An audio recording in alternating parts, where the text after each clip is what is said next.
మా అమ్మమ్మ వాళ్ళ ఊర్లో దయ్యాలు మనుషులతో పాటు కలిసి జీవించేవి. ఆ స్టోరీని ఇప్పుడు చెప్తుంది, వినండి. చింతలు ఉంది పెద్దది. చింతలు కాడ పెద్ద చింత చెట్టు కాడ ఆ చెట్టుకు ఏర్లు ఉన్నాయి. ఇటు పైకి వచ్చి వాళ్ళకి గుండె పోయినాయి అనమాట. కూర్చుండే బాగా కుర్చీల మాదిరి. ఆడ పోయి ఈమె బాత్రూమ్ చేసి వచ్చింది. చంద్రం అందరూ భజన చేసుకుంటారట ఆ చెట్టు కాడ కూర్చొని. అయ్యయ్యో, ఆ చెట్టు కాడ ఉన్నాయి చీరలు మాత్రం 4-5 ఉన్నాయి.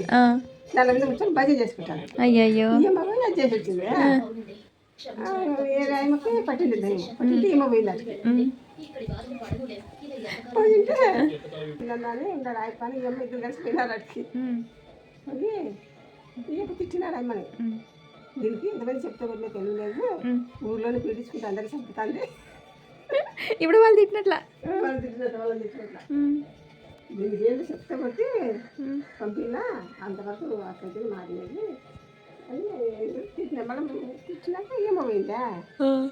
అవునా అవునరా అవునా నేను చెప్తే కొట్టాలా, నేను ఈ ఊర్లో లేకుండా చేయాల, అందరిని పీడిచి చంపకపోతుంది, ఊర్లంతా నాశనం చేస్తాను, దీన్ని వదలద్దు అని ఏమనింది.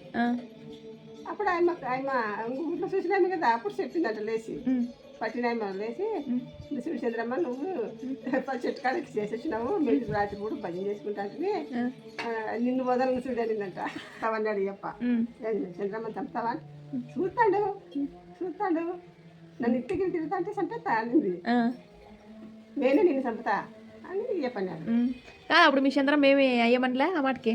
నీ అమ్మ ఇంకే మాట వస్తుంది అని పోయి చూస్తానే నన్ను అనుకుంటది.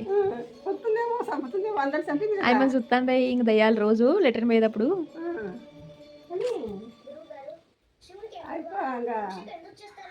నీ కథ రాత్రి తెలుసురా అనింది. అయిపోయి నీ కథ రాత్రికి నిన్ను ఎంగతల చూడు, ఇంకైతే ఎంగత పట్టిస్తానంట, రావే చూసుకుందాం కానీ నీవో నేను తెలిసిపోతాము అన్నాడు చెప్ప కూడా. అంటే సరే వస్తావా అనింది. నేను బట్టినా అది రాత్రికి ఈ చెప్పన్నాడంట. 12 గంటల కాడ వచ్చిందంట. తీరా అసలు తీరా అన్నట. నేనే తీస్తానే వాటిలో నువ్వే ఇతనికి రా అని చెప్పంటాడంట. లేదురా నువ్వు బయటకు అయితే నేను చంపుకుపోతా అంటాడు. ఆయప్ప కొడలు పెట్టుకొని అది పెట్టా బిడ్డ తాకండి సిగరెట్లో బిడ్డలో తాకండి పెట్టుకున్నాడు.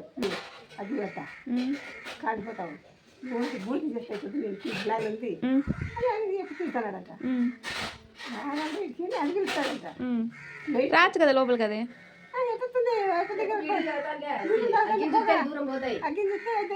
భయమంట రావంట దగ్గరికి. బిడ్డ తాగుతానంట పక్కన పొగ కిటికీలో పొగ బయట పెడతానంట. కిటికీలో కూర్చుందంట అది. రారా నువ్వు బిడే ఆఫ్ చేయరా అంటుందంట. నీ అమ్మ నీకోసం నేను బిడే ఆఫ్ చేయాలా, ఈ పొద్దు తెలిసి నిడిచిపెట్టేదాకా నేను నిడిచిపెట్టాను చూసుకో, బాగా నిడిచిపడతా అని చెప్పండి.